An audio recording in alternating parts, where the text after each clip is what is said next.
to TechTalk Friday, and it's been a while. Karam's been holed up in his house with the quarantine and the whole movement control. I've been doing my videos, and we decided let's start back TechTalk, and we didn't really plan this. We wanted to talk a little bit about the tech industry in general. With this whole movement control and but you know what? Before we jump into that, I saw a very interesting post this morning from Warren Liao, who is from 123 RF and also the CEO for Designs AI. And he was really, really upset and seems to advocate, and I read his post, right? The government should not have a special bailout package for startups. And he reasons, right? Startups are risky for a reason. Venture capital is risky for a reason. Private risk capital is risky for a reason. Otherwise, we send good money chasing after poor due to moral hazard. One cannot expect preferential treatment for aggressiveness and expansion compared to other business, right? Having a startup specific package will cause even more issues due to moral hazard and Akerlof's lemon problem. And number two, misallocation of resources away from more pressing needs. Misallocation. And his take is that the government should, the role is not to bail out risky investments or risky business models, which are not stable, right? Even in the best of times, right? The government's role first and foremost to protect employment for the masses and ensure there's upskilling during times of low employment. So he says, it's not wrong to help startups, but he thinks they should not have a special bailout package. The package, there should be a comprehensive, so he says there should be a comprehensive package for SMEs, but not necessarily startups, right? And he says, I strongly disagree that there should be a special financing package for tech startups specifically.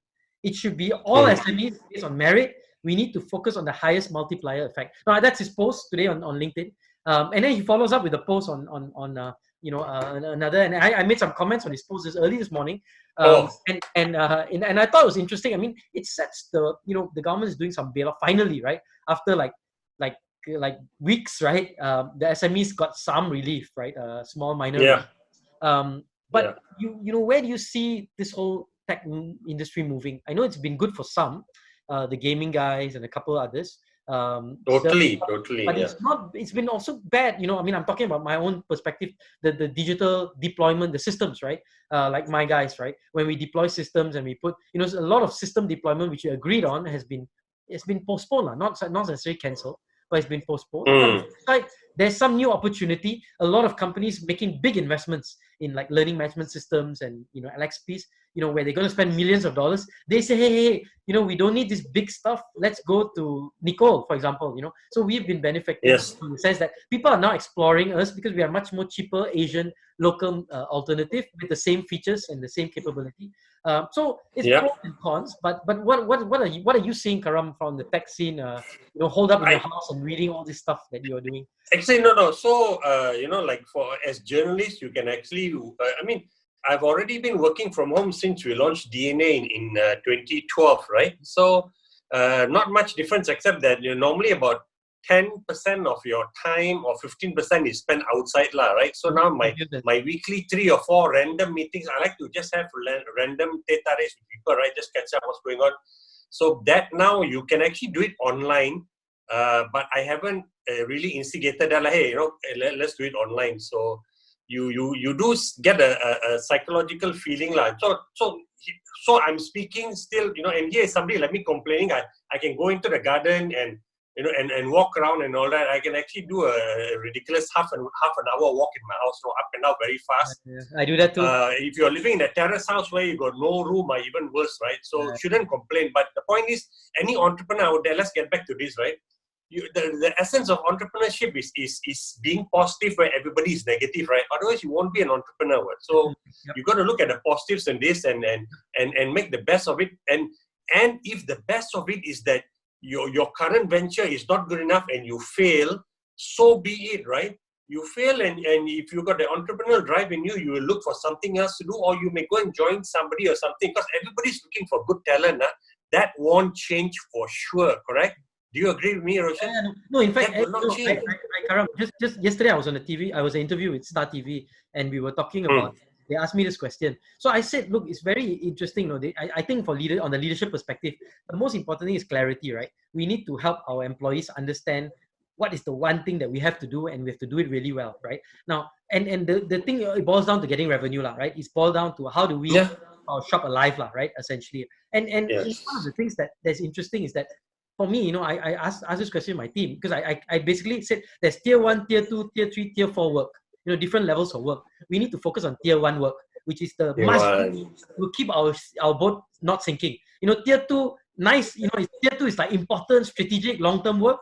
But today the main tier 3 is meaningful, but but not vital, and tier 4 is really low priority. Right? So, as we started to design, I started to say, no, this is also good for business models, right? Especially the tech side, right? It's a good way for us to check our business model, because if I go into a company and say, look, what do you want? Can you pay for my service? Let's talk about training, people, right? So I go, hey, I'm not going to pay for training, right? But then when I reposition, you're not paying for training. You're paying for capacity building for your employees to enable you to execute your business model, right? Now, if and it's not repositioning, it's really actually looking at, okay, how do I realign my training, not just time management and communication, the random stuff that we see on Coursera, but really what is related to building the capacity to execute in this time to enable you to get the revenue you need to succeed, right? Yeah. So then it sharpens your business model. And so I can think about tech entrepreneurs and saying, look, if your business model is not going to work now, it's never going to work, right? So it's a good way to say throw away and ditch it. It's really a way to sharpen your focus, to say focus on things that's really going to give you revenue now and probably long term. Because I believe that what happens now, people may start to use more online, and they're going to say, hey, we don't need to go for classes. We don't need this video. I mean, it's going to stick, right? Because you've been doing this, right? So we need to start putting ourselves in their shoes and trying to understand what will the customer pay for, and then focusing our business on that. So I think it's a good sharpening for all of us, at least that's my perspective. It is good. It is a good sharpening, but in the process of sharpening, like Warren says, a lot of startups, will and probably should go out of business. But remember, when you talk about startups, a lot of startups don't have a lot of employees. We're talking about really micro enterprises, maybe less than 10 people, or even around 5 or 6 full-time staff. So that's not a big loss. And if startups, don't get this artificial intervention, right? In what that your IV, right? You get an IV just to keep you going. Then you're always going to just be like a zombie. And what's the use for that? So Dr. Siva Palan also wrote a piece to say that you should not just willy-nilly support startups like that, right? Because the ones who end up failing, their staff will be released, and the good startups are always looking for people. So it may be a time where you clean up the those who are just dragging, right, the anchors, right, to the ecosystem, because the entrepreneurs will always come up with things. And I think we're entering a new world where mobility will be limited. And I watched that Bill Gates gave a great talk on conversation with Trevor Noah. First time I listened to Trevor Noah, instead of the normal 30-second clips you get, very interesting 22-minute conversation. And even if Bill Gates, with his visibility and his long time interest in healthcare, right? Not suddenly he's a pandemic expert, right? To be fair, that's why he's credible. Saying that the vaccine will come even with all these advancements and people rushing forward, and your X-Prize having a pandemic alliance, probably 18 months down, it filters down to people.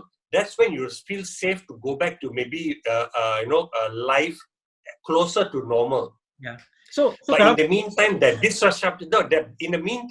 with the disruption that's happening now, definitely business is affected. Our revenues are down everywhere, right?